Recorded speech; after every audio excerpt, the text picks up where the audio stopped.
Bien, volvemos de inmediato a la CADE 2024. Ya ven en el stand de ATV a nuestro querido Lucho Claros, que tiene, por supuesto, también una entrevista importante. Lucho, te escuchamos. Bienvenido.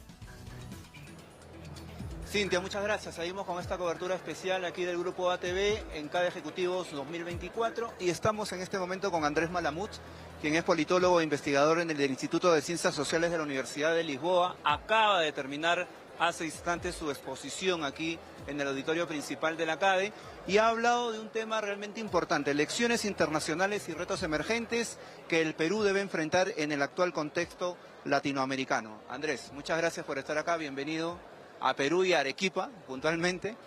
Un tema importante, ¿cuáles son los retos, consideras tú, que Perú debe enfrentar tomando lecciones, digamos, del contexto latinoamericano y mundial quizás? Gracias, Luis. Lo importante es esto, saber que en América Latina la democracia y la capacidad estatal dependen de nosotros. No siempre fue así. Hubo tiempos en que potencias extrarregionales atentaban contra la democracia. Ahora no. Pero el desarrollo no depende solamente de nosotros.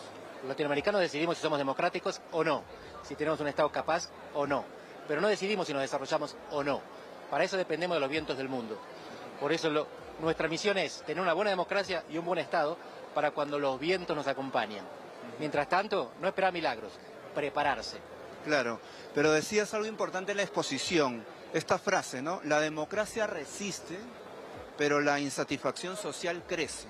¿Cómo afrontar este tema o esta paradoja, si se quiere? El divorcio entre representantes y representados campea en América Latina, con muy pocas excepciones, por ejemplo México. Pero no es un fenómeno solo latinoamericano. Mal de mucho, consuelo de tonto, pero para entender un problema tenemos que saber su extensión. Hoy Macron, el presidente francés, y Giorgia Meloni, la presidenta del gobierno italiano, lideran partidos que no existían en el año 2010. Así que en América Latina, que tenemos en los últimos 4 años 16 elecciones presidenciales, sí, solo 3 países tienen partidos gobernando que existían 10 años antes de ser electos. Los otros 13 países, incluyendo Perú, tienen partidos que no existían 10 años antes, que fueron creados prácticamente para la ocasión. Correcto. Así que lo que pasa en América Latina es una democracia que dura, pero no satisface. En el resto del mundo también. Claro, y aquí en Perú con el tema particular que lo conocerás en el sentido de estos partidos que son vientres de alquiler, o en este caso en particular las elecciones que se nos vienen para el 2026, que van a haber cerca hasta de 50 partidos políticos. Imagínate esa situación, ¿no? Perú es un caso extremo, nos enseña sí, hasta dónde no queremos llegar. Correcto. Pero lo hizo sin romperse. Y también, sin romper la economía, que es una de las grandes lecciones de Perú. Se pueden hacer cosas bien por nicho. Hubo un tema importante que me llamó la atención en tu exposición cuando hablaste de la segregación escolar.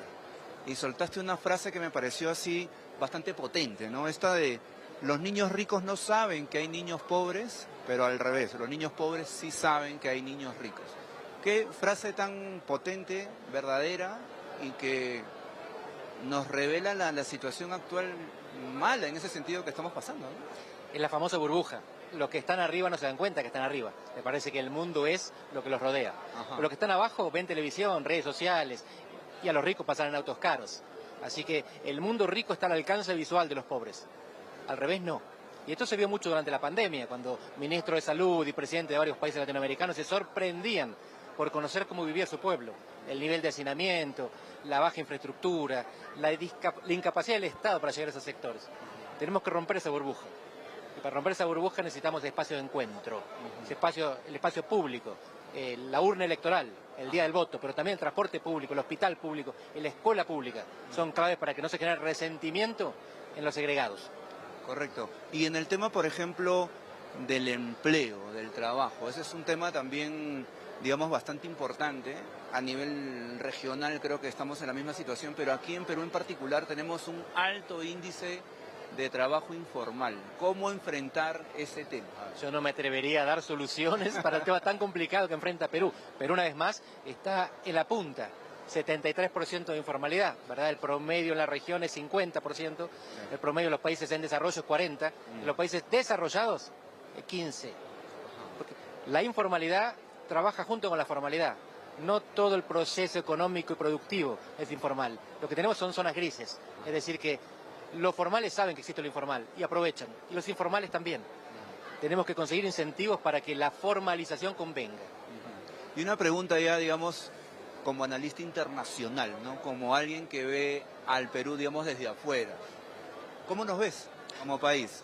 Con presidentes metidos en temas de corrupción, algunos ya en cárcel, otros en proceso o en juicio, y con constantes cambios de presidentes también en los últimos tiempos, cierre del Congreso y una constante, también se podría decir, molestia por parte de buena parte de la población que está, digamos, cansada o harta de no solamente del gobernante, sino también del Congreso y de las instituciones en general.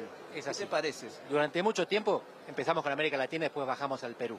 La forma de expresar insatisfacción de los latinoamericanos era la protesta, el estallido. Ir a la calle, protestar contra el gobierno, eventualmente voltearlo. De repente se fueron resignando, la protesta no servía.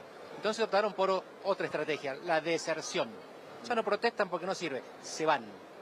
Algunos se van del país, venezolanos. Otros se van de la formalidad, los peruanos. Lo que observamos es que la emigración masiva, como en Venezuela, o la informalidad masiva, como en Perú, son respuestas de resignación y al mismo tiempo de lucha. La gente que sigue peleando, pero afuera. Así es como vemos a Perú, un país en el cual ciudadanos y políticos decentes desertaron. Pero ante esa deserción, lo que quedan son los que no conviene que estén. Por lo tanto, hay que recomprometerse con la democracia peruana. Correcto. Es fácil decirlo desde afuera. Pero es parte del compromiso democrático que necesitan todos los países. Muy bien. Andrés, muchísimas gracias por estar con nosotros. Y bueno, nosotros seguimos con esta cobertura especial desde CADE 2024. Adelante contigo, Cintia.